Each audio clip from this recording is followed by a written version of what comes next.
Hello दोस्तों, welcome to the 8th lecture of our series modern history of India.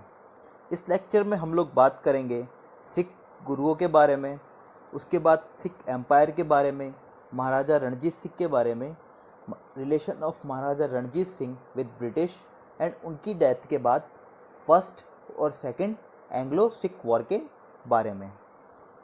आगे बढ़ते हैं दोस्तों। 1799 में जब महाराजा रणजीत सिंह ने लाहौर को कैप्चर किया और काफ़ी सारे मिस्र जो उस समय एक ऑटोनॉमस एम्पायर हुआ करते थे छोटे छोटे, उन सभी को जोड़ के एक सिख राज्य को उन्होंने बनाया।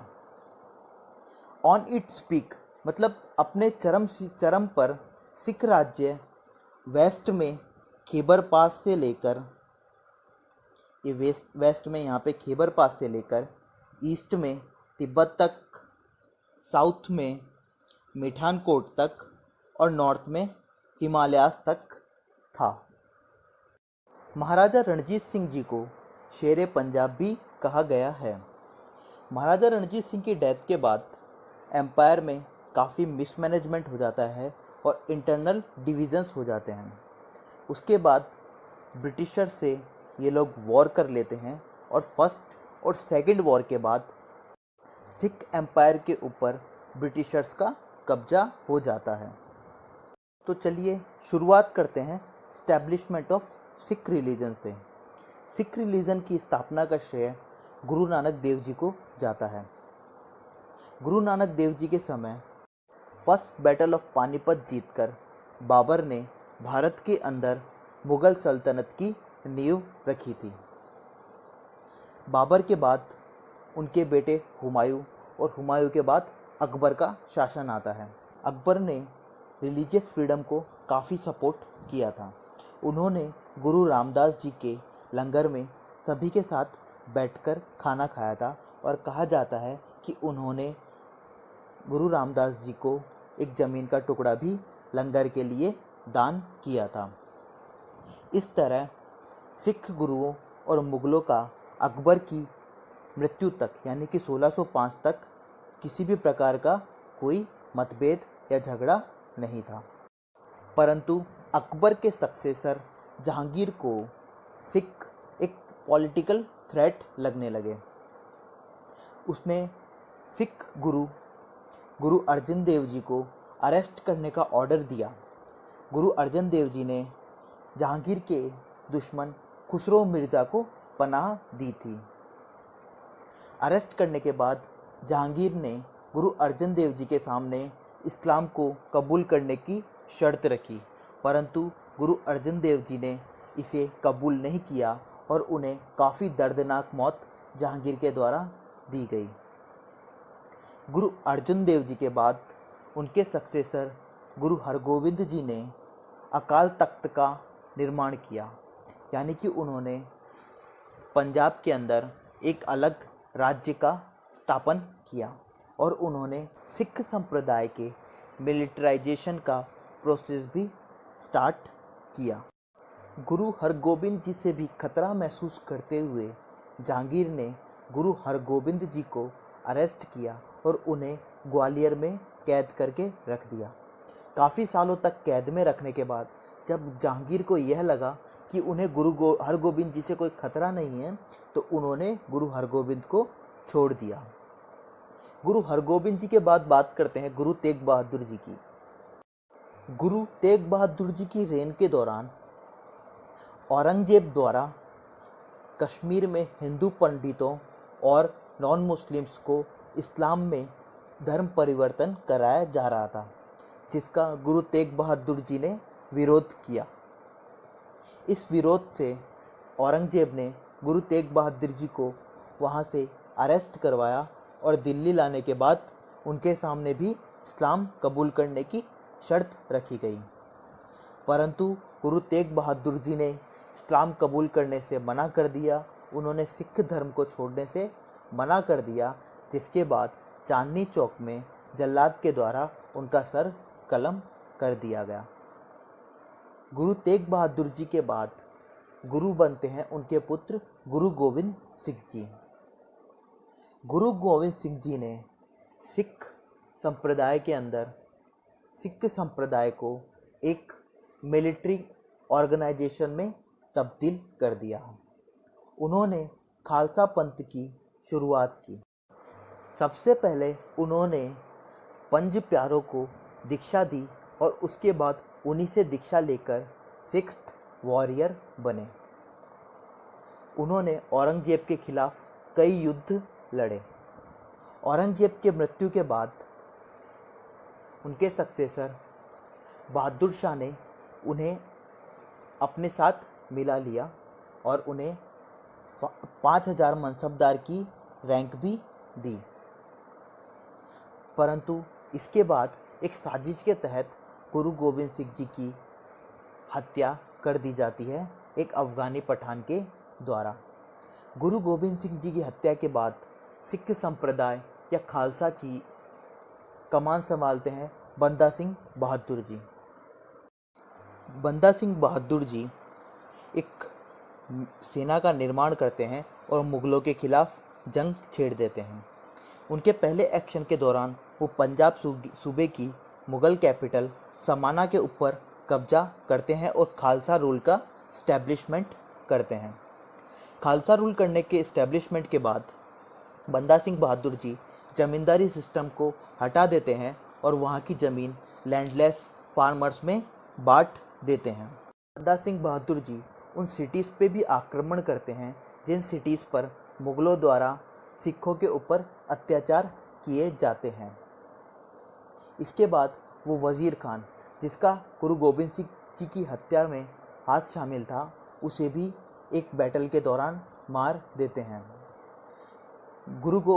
बंदा सिंह बहादुर जी ने गुरु नानक और गुरु गोविंद सिंह जी के नाम से सिक्के भी निकाले थे।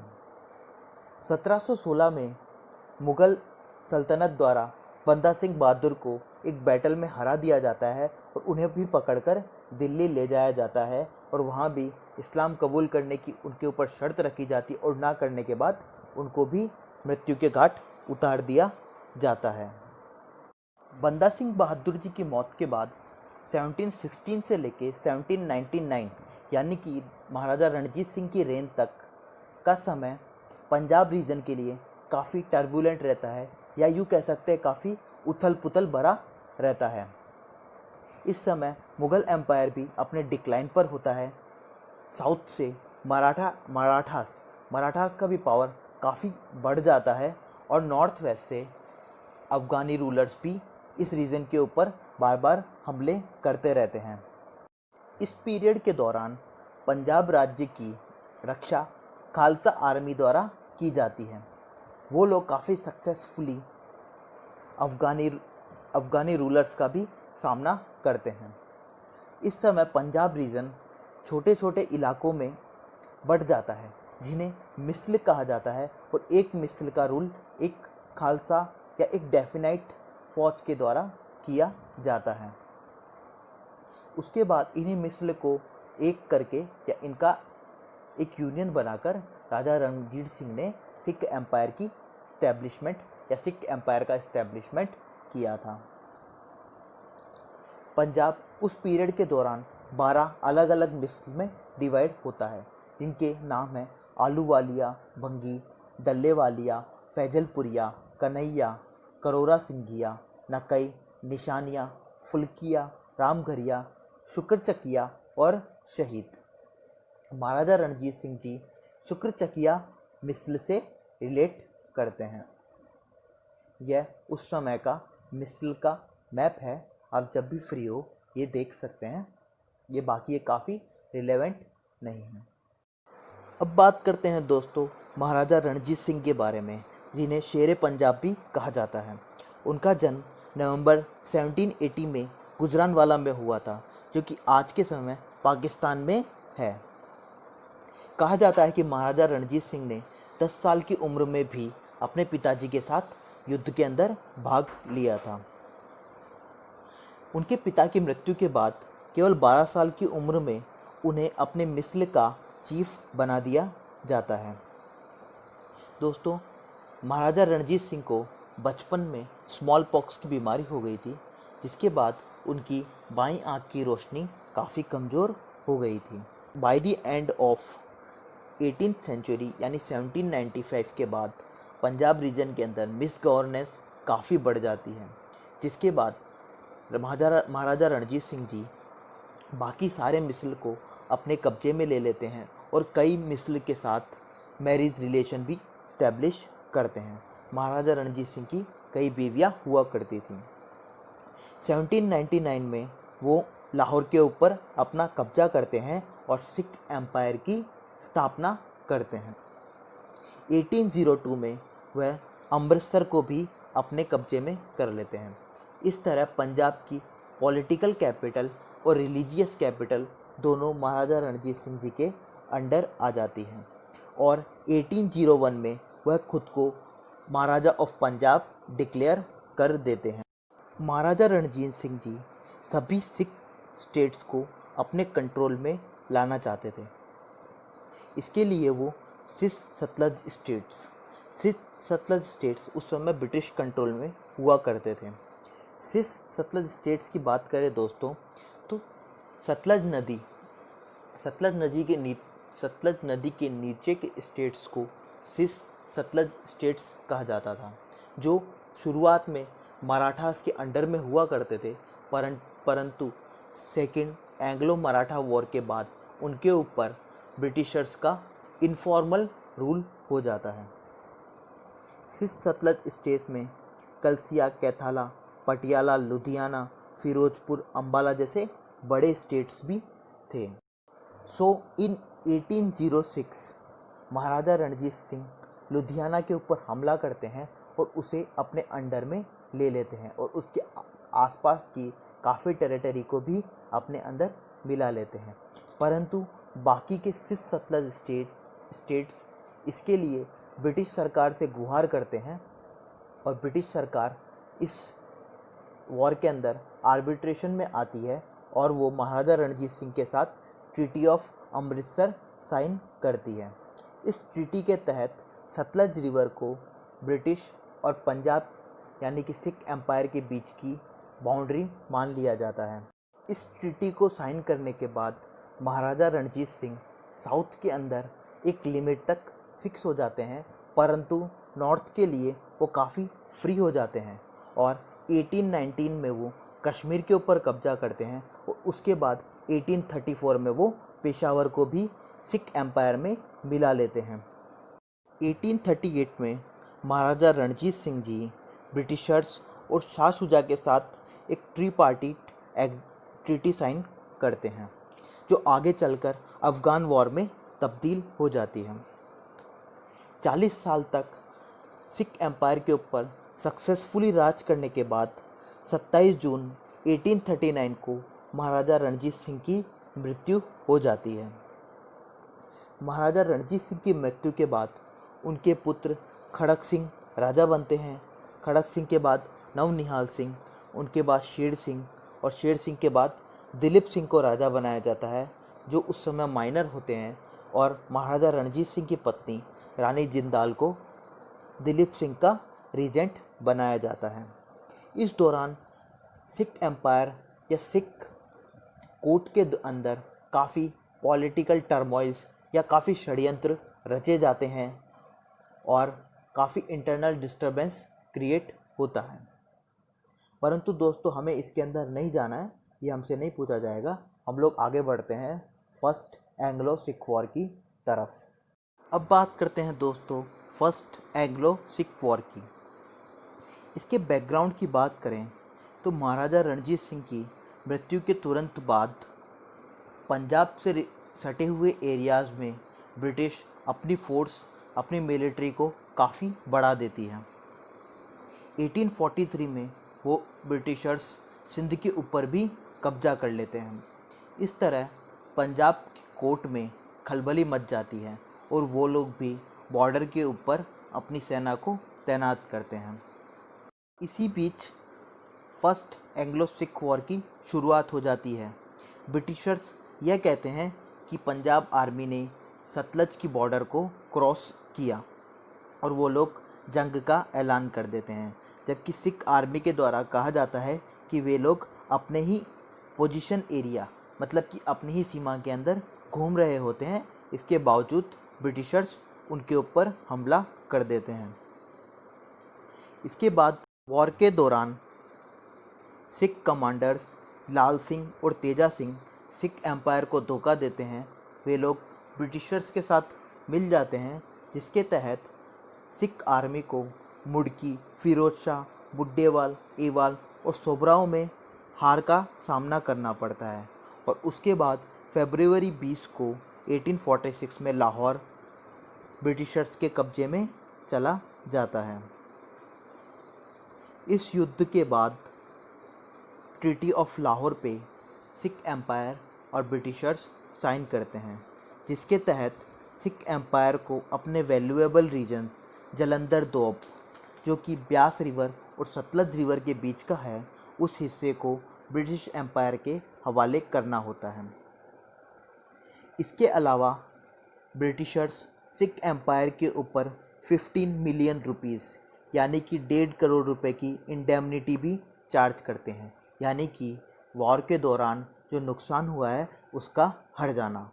परंतु सिख एम्पायर इसको भरने में नाकाम होता है, तो उनकी टेरिटरी कश्मीर को ब्रिटिशर्स द्वारा गुलाब सिंह को एक अलग ट्रीटी ऑफ अमृतसर के तहत बेच दिया जाता है। ट्रीटी ऑफ लाहौर और ट्रीटी ऑफ अमृतसर के बाद सिख कोर्ट द्वारा ब्रिटिश सरकार से गुहार की जाती है। सिख कोर्ट को रानी जिंदाल के ऊपर बिल्कुल भरोसा नहीं होता है, तो वो लोग ब्रिटिश कोर्ट से सिख एम्पायर के रेगुलेशन के लिए हेल्प मांगते हैं और वहाँ पे एक काउंसिल स्टैब्लिश करने की बात करते हैं कि जब तक राजा दिलीप सिंह बड़े नहीं हो जाते या मेजर नहीं हो जाते, तब तक ब्रिटिश सरकार द्वारा वहाँ पे एक काउंसिल का स्टैब्लिशमेंट किया जाए। इसमें ट्रीटी ऑफ भैरोवाल साइन होती है और आठ सिख सरदारों की एक काउंसिल बनाई जाती है, जिसको प्रिसाइड हेनरी लॉरेंस करते हैं, यानी कि वहाँ एक ब्रिटिश कमिश्नर अपॉइंट कर दिया जाता है। अब आगे बढ़ते हैं दोस्तों सेकेंड एंग्लो सिख वॉर की तरफ। पहले वॉर के अंदर हार जाने के बाद पंजाब के लोग काफ़ी ह्यूमिलेटिंग महसूस कर रहे होते हैं। इस आग के अंदर घी डालने का काम करता है मुल्तान के गवर्नर मूलराज चोपड़ा द्वारा उस समय ब्रिटिश सरकार द्वारा भेजे गए एक सिविल सर्वेंट की हत्या कर देना। 1848 में ब्रिटिश सरकार मुल्तान को अपने अंडर में लेने के लिए पैट्रिक वंस एग्नू को मुल्तान भेजती है, परंतु मूलराज चोपड़ा उसे मुल्तान हैंडओवर करने से मना कर देते हैं और उसकी हत्या कर देते हैं। इसके बाद पूरे पंजाब राज्य में दंगे फैल जाते हैं और ब्रिटिश सरकार के द्वारा इन दंगों को भी फैलने दिया जाता है, ताकि वो लोग केवल मुल्तान की जगह पूरे पंजाब को अपने कब्जे में कर लें। कुछ समय के बाद ब्रिटिश आर्मी द्वारा पंजाब पे हमला किया जाता है और पंजाब को 3 सक्सेसिव बैटल्स यानी कि battle of Ramnagar, battle of Chillianwala और बैटल ऑफ गुजरात के अंदर हराया जाता है। बैटल ऑफ गुजरात में हारने के बाद गुजरात पंजाब में एक छोटा सा शहर है, आज वाला गुजरात नहीं। बैटल ऑफ गुजरात में हारने के बाद सिख आर्मी भागकर रावलपिंडी चली जाती है, परंतु वहाँ भी उन्हें ब्रिटिश आर्मी द्वारा हरा दिया जाता है और पंजाब आर्मी के साथी अफगान्स उनको छोड़ के चले जाते हैं। इस तरह रावलपिंडी के अंदर सिख आर्मी सरेंडर कर देती है। सेकेंड एंग्लो सिख वॉर में हारने के बाद पंजाब को ब्रिटिश के गवर्नमेंट के अंदर ले लिया जाता है और वहाँ एक 3 मेंबर बोर्ड का गठन कर दिया जाता है, जिसके अंदर 2 भाई हेनरी लॉरेंस और जॉन रॉलेंस और एक चार्ल्स मंसेल होते हैं। 1853 में इस बोर्ड को ख़त्म कर दिया जाता है और पंजाब रीजन को एक चीफ कमिश्नर के अंदर रख दिया जाता है। पहले चीफ कमिश्नर जॉन लॉरेंस बनते हैं। सेकेंड एंग्लो मैसूर वॉर के बाद सिख और ब्रिटिशर्स के बीच में एक म्यूचुअल रेस्पेक्ट देखने को मिलती है, क्योंकि दोस्तों ब्रिटिशर्स ने इस वॉर के बाद किसी भी ब्रिटिश सैनिक को प्रिजनर नहीं बनाया था और बाकी के सिख सैनिकों को उन्होंने अपनी ब्रिटिश आर्मी में भर्ती कर लिया था। इस सिख आर्मी ने 1857 रिवॉल्ट के दौरान भी ब्रिटिशर्स की हेल्प की थी। नेक्स्ट लेक्चर्स में हम लोग पढ़ने वाले हैं Britishers policy, ring fence, subsidiary alliance और डॉक्ट्राइन ऑफ लैप्स के बारे में। सो दोस्तों, आपको अगर ये लेक्चर पसंद आया हो तो हमारे चैनल को सब्सक्राइब कीजिए और वीडियो को लाइक एंड शेयर कीजिए। Thank you.